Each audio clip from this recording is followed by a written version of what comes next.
जी, तो इसमें बेसिकली हम सिंथेसिस को देख रहे हैं ऑफ मिथ्योनिन और सिस्टीन। अब मिथ्योनिन इटसेल्फ मिथ्योनिन को भी बनाता है, लेकिन साथ ही सिस्टीन को भी बनाता है। अब होता यूँ है कि जो मिथ्योनिन है वो बेसिकली एक एंजाइम होता है, मिथ्योनिन एडिसाइल ट्रांसफेरेज। सो ये एटीपी को यूज़ करता है और 3 फॉस्फेट्स रिलीज करता है, इनऑर्गेनिक फॉस्फेट। ये एक बहुत ऐसा कंपाउंड है, सैम का कंपाउंड, जिसमें 9 फॉस्फेट, कोई फॉस्फेट नहीं होता, लेकिन एक एडिनोसिन होती है। अमूमन ये होता है जहाँ जहाँ एडिनोसिन होती है वहाँ वहाँ फास्फेट होता है। ये एक एमसीक्यू पॉइंट भी है।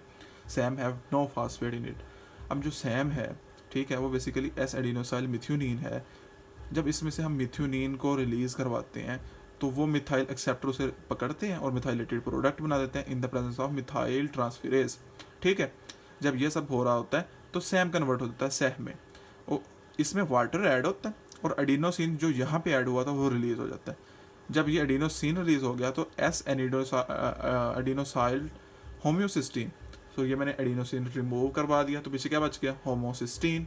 ठीक है, यानी एस ए रिमूव हो गया, एच रह गया।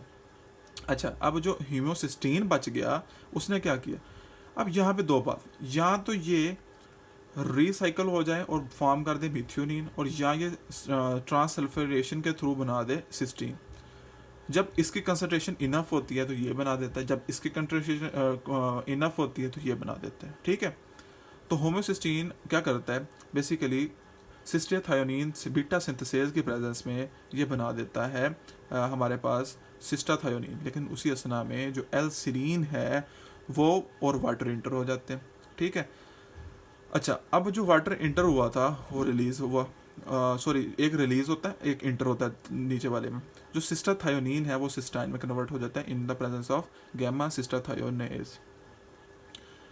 और जब ये कन्वर्ट हो रहा होता है तो बेसिकली B6 रिक्वायर्ड होता है। ठीक है, बायोटीन और alpha keto butyrate, not glutarate, it's butyrate, butyrate बनता है। अब जो ब्यूटारेट बनता है उसके साथ अमोनिया भी बनता है और ये बनाते हैं प्रोपोनाइल, और प्रोपोनाइल आगे जाके सक्सिनाइल बनाएगा। तो ये एक चीज़ आपने याद रखनी है, ये इंपॉर्टेंट है। अब जब ये चीज़ हमारे पास बहुत ज़्यादा बन गई तो इन्होंने कहा कि यार आगे बहुत है, पहले तो तुम ये बना दो, रिसाइकल कर दो मिथ्योनिन को। तो बेसिकली N5 मिथाइल टेट्राहाइड्रोफिलेट के साथ ये मिलता है और ये मिलकर बना देता है मिथ्योनिन। ठीक है, और tetrahydrofolate in the presence of methyl cobalamin जो कि B12 है। और इस सब को जो रिएक्शन में जो इंजाइम यूज़ होता है वो मिथ्योनिन सिंथेसेज इंजाइम यूज़ होता है। सो ये सारे का सारा साइकिल बहुत ही ज़्यादा आसान है और बहुत ज़्यादा रेपिटेशन से UQ में आता है। सो होपफुली आपको ये बात समझ में आ गई होगी। तो इंशाल्लाह ताला देखते हैं नेक्स्ट वीडियो में बाकी आगे वाले चैप्टर को। अब हम थोड़ा सा बेसिक रेट को भी देख लेते हैं, जो कि हम बात कर चुके हैं। तो जो सब सैम सिंथेसिस होता है वो बेसिकली 9 फॉस्फेट ग्रुप रखता है सैम, एक MCQ पॉइंट।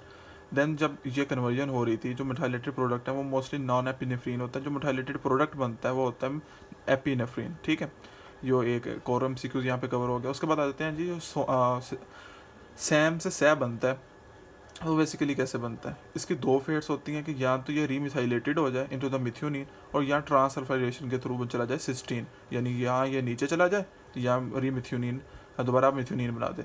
ठीक है, मिथ्योनिन रीसिंथेसिस ये सारा होगा, आपको सारा रीड करने की जरूरत नहीं है। उसके बाद हम आगे देख लेते हैं जी, आगे क्या बताया गया। आगे ये बताया गया कि जो सिस्टीन सिंथेसिस है वो basically decarboxylated to form propionyl COA। अब प्रोपिनाइल आगे जाके सक्सिनाइल COA को बनाता है। ये एक MCQ पॉइंट हो गया, ठीक हो गया। उसके बाद आ गया कि रिलेशनशिप कैसे होते हैं। बेसिकली जब आपका लेवल होम्योसिस्टीन का प्लाज्मा में राइज करता है तो ये शो कर रहा होता है कि वहाँ पे कोई ना कोई डैमेज है। ठीक है, या कोई वेस्कुलर प्रॉब्लम है या CVD है। अच्छा, इसका सारे का जो होम्योसिस्टीन का राइज कर रहा है लेवल, वो उसका इन्वर्स रिलेशन होता है विद B6 एंड B12। क्योंकि होमोसिस्टीन अगर B6 और B12 होगा तो ये यूज़ हो जाएगी, इसका लेवल राइज नहीं करेगा। अगर इनका लेवल लो होगा तो ये राइज कर जाएगी। ठीक है जी। सो जब ये लेवल राइज करने की कंडीशन आती है तो हम बेसिकली बहुत सारी B6 और B12 वाली फूड देते हैं, जिसमें सप्लीमेंट्स देते हैं ताकि इनको यूज़ किया जा सके और इसका लेवल लो हो जाए। सो इसमें बेसिकली हम देखेंगे कि कौन कौन से अमाइनो एसिड्स सक्सिनाइल COA को बनाते हैं। इसके लिए हमने निमोनिक पढ़ा था वलीमा। तो VAL for valine, I for leucine और M फॉर मिथ्योनिन था। मिथ्योनिन हम पहले यूज़ कर सके तो उसके लिए हमने थ्रियोनिन लिया है। सिंपल साइकिल होगा कि जो वलीन और आइसोल्यूसिन है वो प्रोपोनाइल, प्रोपोनाइल मिथ्योनिन और मिथ्योनिन सेक्सिनाइल COA में जाएगा। यहाँ पे डिफरेंट नहीं होगा, बस थोड़ा सा डिफरेंट है, लेकिन वही सेम है जो सैम के वाले रिएक्शन में पड़ा था।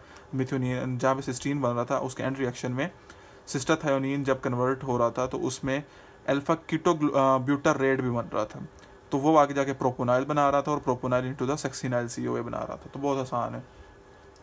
अब amino acids that form the acetyl COA and acetoacetyl COA, यानी कि कीटोजेनिक कौन कौन से। अब इसका याद रखने का तरीका आपको मैंने बताया था, जो मैंने आपको मतलब उसमें भी दिखाया, लेकिन आपको मैं बुक के थ्रू दिखा देता हूँ, ज़रा आपको आसानी हो जाएगी। कि जी हमने बताया था कि जो बहुत कीटोजेनिक है और ग्लूकोजेनिक है, उनमें कौन कौन से आते हैं। उनमें आइसोल्यूसिन, फिनाइलएलानाइन और ट्रिप्टोफन। हमने बेसिकली यहाँ पे आइसोल्यूसिन और ट्रिप्टोफन लिया, यानी कि ये दो कीटोजेनिक है। हमने बनाने भी तो कीटोजेनिक चीज़ें हैं, एसिटाइल COA, एसिटो एसिटाइल, ये कीटोजेनिक है। और उसके साथ कीटोजेनिक भी हमने इंक्लूड कर लिया, ल्यूसिन और लाइसिन। ठीक है, सो ये देखें, ल्यूसिन और लाइसिन वो हो गए और ट्रिप्टोफन और ल्यूसिन ये हो गए। अब चूंकि ये ग्लूकोजेनिक भी है, कीटोजेनिक भी है, तो इसने एक ग्लूकोजेनिक भी बनाना है, कीटोजेनिक भी बनाना है, इसी तरह इसने, लेकिन इन्होंने सिर्फ कीटोन बनाना है। अब होता ये है कि जो ग्लूकोजेनिक है उसमें इन्होंने अलानीन बनाना होता है, और जो कीटोजेनिक में उसमें एसिटो एसिटाइल बनाना होता है, और जो ल्यूजिन है इसने एसिटाइल COA और लाइजीन ने एसिटो एसिटाइल COA। अब इसने बहुत कीटो और ग्लूकोजेनिक है अगेन, तो इसने एक ग्लूकोजेनिक प्रोपोनाइल COA और एक कीटोजेनिक एसिटाइल COA बनाना होता है।